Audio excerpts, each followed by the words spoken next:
Welcome back everybody to another MOTOBOB video, and today Triumph announced a massive update to their brilliant middleweight adventure bike, the Tiger 900. And some of these changes look really quite good and make it look like a much more tempting proposition for the 2024 model year. And so here we go with the 11 key things that you need to know about it. Now, back when they announced the Tiger 900 range a couple of years back, there were 5 bikes in the lineup. You had the base Tiger 900 as the entry point, the 2 GT models as the most road biased variants, and then on top of that 2 rally models as the more off-road biased. Thing is though, shortly after that they did discontinue that standard Tiger 900, presumably because nobody wanted to buy the simpler spec despite the fact that it had the most affordable price. But now for this update they've also dropped the base rally model, so you've now got 3 to choose from: the GT, the GT Pro and the Rally Pro. Now all 3 bikes get the same engine, the same frame, the same Brembo style Lemma brakes, and also a lot of the same tech package, so cornering ABS and traction control, LED lighting all round, and the 7-inch TFT display. Where they do vary a bit is with the GT models being more road biased. They get cast aluminium wheels with a 19-inch front and also lower slung Marzocchi suspension, so you've got 180mm of travel on the fork and 170 on the shock.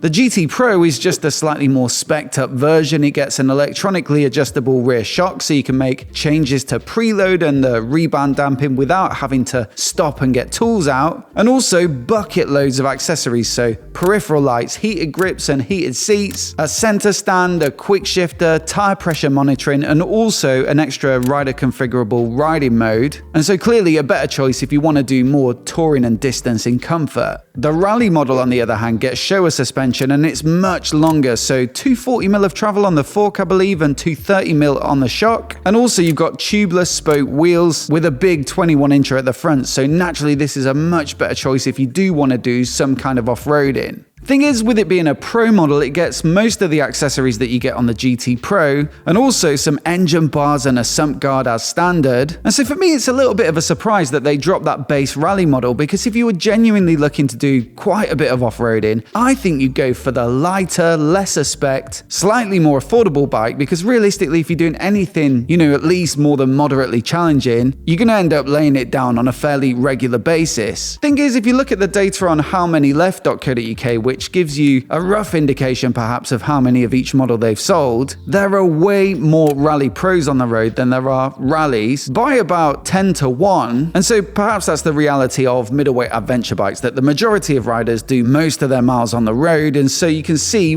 with that sort of like sales ratio why they've wanted to simplify the lineup. Some good news though across the board for all 3 bikes that are left in the lineup, with Triumph claiming significantly better performance from the engine across the board. So as you can see from the dyno chart, there's a lot more at the top. They're saying 108 peak versus the 95 of the previous generation, and so that's about a 13% lift, and that is really quite significant. And also it's not made at a massively different point in the rev range, so you're not having to work the engine a lot harder to access that extra power. There's also a bump of 3 Newton meters of peak torque, and you can see again on this torque chart that there's a little bit more through the mid-range, so it ought to feel a bit more gutsy too. Thing is though, they've done this all at the same time as improving fuel economy, so they're saying 9% better, and looking at the spec sheets and comparing them, the official figures say 4.7 litres consumed per 100 kilometers traveled for this new bike versus the 5.2 of the previous generation. So more power, more shove, and yet less fuel burn, which sounds like pretty good news if you were thinking of buying a Tiger 900 next year. Now they say they did it with new pistons and a higher compression ratio, a new cylinder head with larger inlet ports,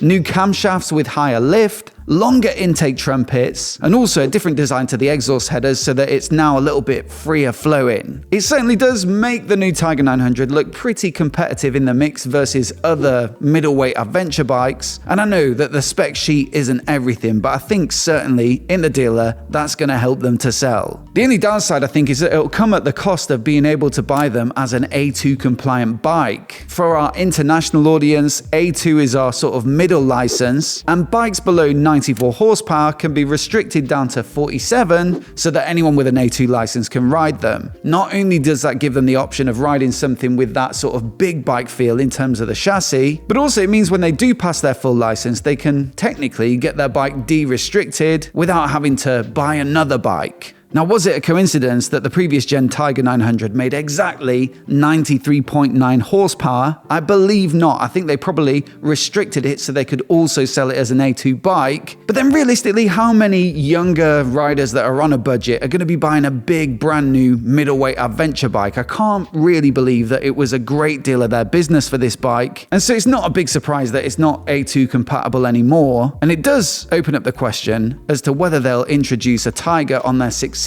platform to sort of plug the gap. Now, the other big area of focus on this bike is comfort, and I think that's something to do with the way that this engine feels. You see, the Tiger 800, which preceded the Tiger 900, had even firing intervals on its triple-cylinder engine, and that made it super smooth and refined on the road, although perhaps not typical of the adventure bike genre. It felt a little bit like a street triple or something like that. So for the Tiger 900 and the new Tiger 1200, they changed the spacing of the crank pins so that they're now more so in a T configuration, hence the name. And that means that two of the cylinders fire closer together and one further apart. And so it has this sort of irregular pattern, which actually sounds and feels quite a lot more like a twin, which is what you find in other adventure bikes like the KTM 890 or the Africa Twin or the Yamaha Tenere 700. Now, for me, it did make it a better bike to ride off-road. It does have, as they intended, more of a sense of torquiness in the low revs, and the soundtrack is excellent and unlike any other bike.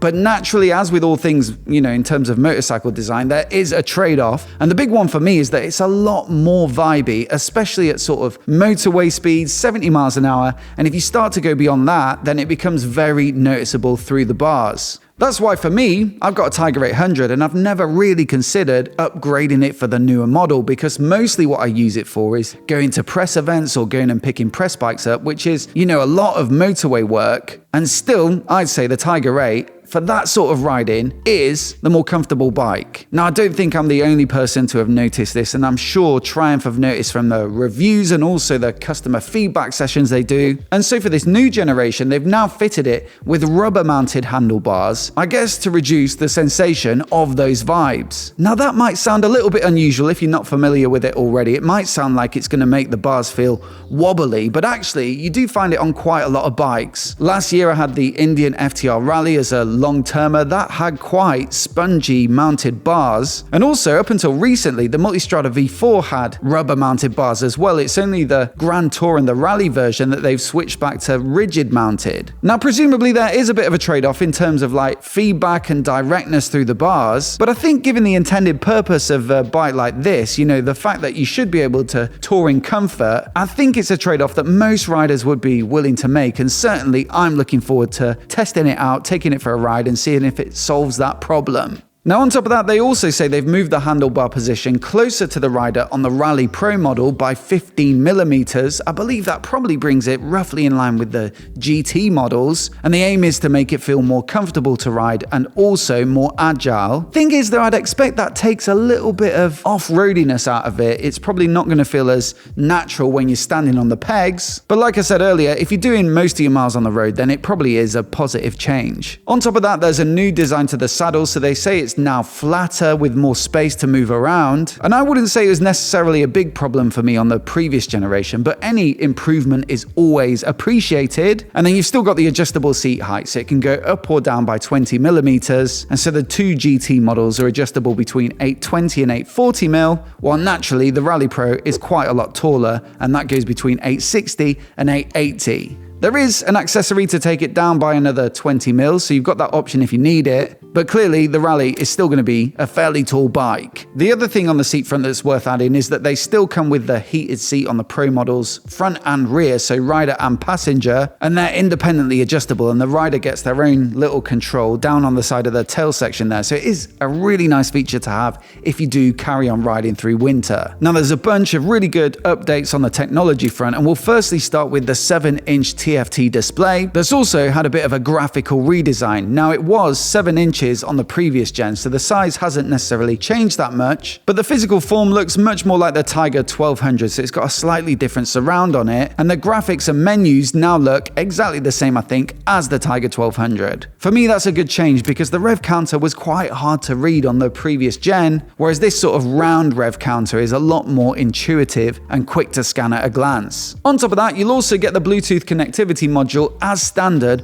on all of the 2024 Tigers. So previously that was standard on the Pros, but for the regular GT model, that's a nice improvement because it would have cost you over 200 quid to have it fitted as an accessory. That now means you can control music and phone calls through the switchgear and dash if you're wearing a Bluetooth headset, but also use the Triumph app to plan a route, and then you get turn-by-turn nav right there on the dash. That said, if you're not riding a 2024 Tiger 900, but you still want to use your phone to navigate, then I'd wholeheartedly recommend today's video sponsor, and that's QuadLock. In my opinion, QuadLock make the best phone mounts for motorcycles on the market, and I've been using it extensively on my Tiger 800 for ages now, and I absolutely love it. The case is sleek, but also super rugged and protective, so I think I'd be using it whether I was on the bike or not. And then I've got their Handlebar Mount Pro to mount it right in the middle of the bars there, and that's made from CNC aluminium, so it gives it a nice premium look. Now I've paired mine with their vibration dampener, which helps to protect your phone's camera from those harmful vibes that can come from the bike's engine. And also on top of that, I've got their wireless weatherproof charging head, and that means that my phone is always juiced up, even on those longer rides, without even having to think about plugging it in. Now I've run that to the battery with their 12 volt to USB smart adapter, and the great thing about this is that it only draws power when the battery is above a certain level of charge, and so it's never going to run your battery flat, even if you leave your phone mounted on the bars for a while without the engine running. Plus, QuadLock offer a whole ecosystem of different mounts for all different scenarios. So I've got the mag case, which means it quickly clips onto a desk mount or a mount in the car, and so it's super convenient to use your phone for all different use cases and scenarios. Do check them out if this sounds like your cup of tea. There's a link down in the description, and also a discount code down there specifically for my viewers, and that'll give you 10% off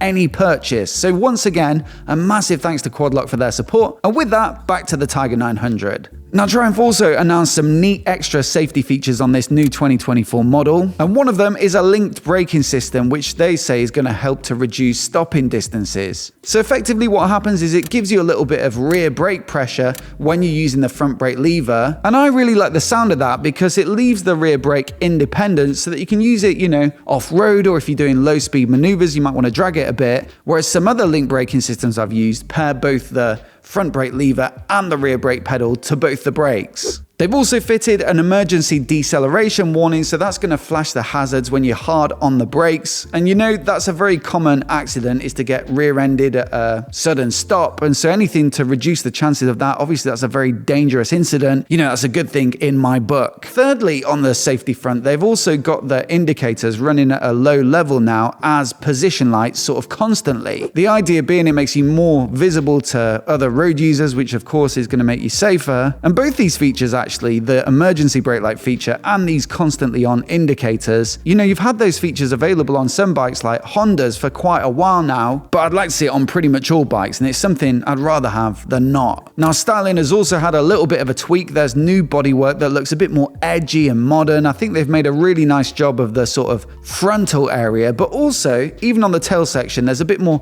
detail. It looks more thought out. Then you've got the new paint options. There's Snowdonia White, Carnival Red, and Graphite available on the GT models, and I really do like that new Graphite option with a little bit of red or orange on the leading edge of the bodywork. It almost reminds me a bit of the Aragon Rally edition that they did of the previous gen Tiger 900. And then over on the Rally model, you've got Carbon Black as the entry point, matte khaki green, which is an absolute necessity because from what I can gather from speaking to my local Triumph dealer, that's the color they sell absolutely shed loads of. And then also a new ash gray with intense orange. And again, that's got a bit more of that rally vibe, so maybe this one will be a good seller as well. Now, as usual, you've got a whole host of accessories available, but one that really does stand out at me for 2024 is the introduction of an Akropovich titanium exhaust system. Now, the reason this is of particular interest is because I remember on a press launch a couple of years back, Triumph saying that they were no longer offering accessory exhaust because they didn't think, given how restrictive current day emissions regulations are,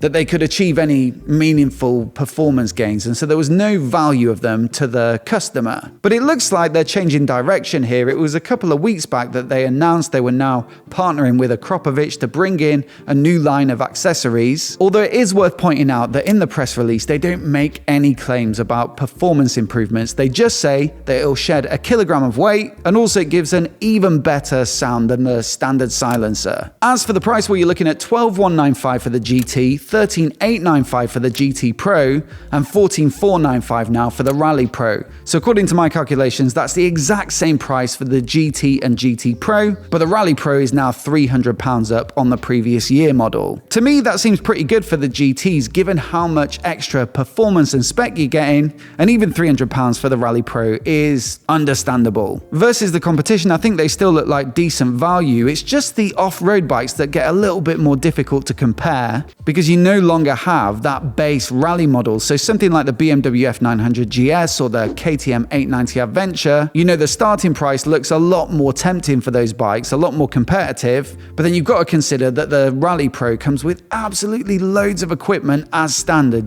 Things like heated grips, heated seats, engine bars, the sump guard, the Bluetooth module. All this stuff doesn't normally come as standard, and so you really want to get into the configurator for that bike specifically and its competitors and try and get them spec'd up similarly to get a good comparison on the price. Although I will say, stuff like the heated seats, you can't even get on the BMW. Generally, I think it looks like a great update for this bike. It looks sharper, the engine sounds like it's going to be sharper, and also there's some well thought out safety updates. And so I'm really looking forward to taking one for a spin and finding out whether it's actually faster on the road, and also if those new damped handlebars have solved that problem and really do turn it into a much better option in terms of a middleweight tourer. As always though, I'd love to know what you think, so do let me know down in the comments below. And also let me know which middleweight adventure bike you'd be buying in 2024. I'll leave you with my review of the previous gen Tiger 900 in terms of longer distance riding, so do give it a click, give it a watch, and let me know what you think. Hit subscribe if you've not already if you want to see more of the latest motorcycle news like this right here on YouTube. Many thanks for watching today, and we'll catch you in the next one.